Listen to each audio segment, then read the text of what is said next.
સમાચારના માધ્યમથી મને જાણવા મળ્યું છે રાજુ કરપડાએ આમ આદમી પાર્ટીના તમામ પદ પરથી રાજીનામું આપી દીધું છે।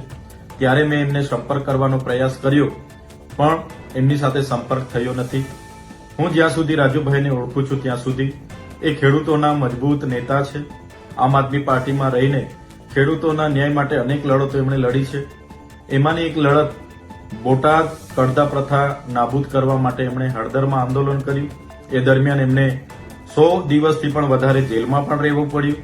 ત્યારે આ ભાજપ સરકારની નીતિ રહી છે કોઈ પણ વિપક્ષના નેતાને ડરાવવાનું, ધમકાવવાનું, દબાવીને કઈ રીતના એમના તરફે લઈ જવું, કઈ રીતના આંદોલનને દબાવી દેવું, આંદોલનને તોડી દેવું, એ જ નીતિનો ઉપયોગ એમણે આ વખતે રાજુભાઈ કરપડા પર પણ કર્યો છે। જેના વશ થઈને રાજુભાઈ કરપડાએ રાજીનામું ધર્યું હશે એવું મને લાગી રહ્યું છે। જે પ્રકારે આમ આદમી પાર્ટીએ પૂરા ગુજરાતમાં ખેડૂતોની સાથે રહીને જે લડત આખી ઊભી કરી છે, લડત આજે પણ આમ આદમી પાર્ટી લડે છે અને આવનારા દિવસોમાં પણ લડવા માટે આમ આદમી પાર્ટી કટિબદ્ધ છે। ગુજરાતની જનતા માટે હર હંમેશ આમ આદમી પાર્ટીના કાર્યકર તરીકે અમે સૌ ગુજરાતની જનતાના ન્યાય માટે હર હંમેશ લડતા રહીશું।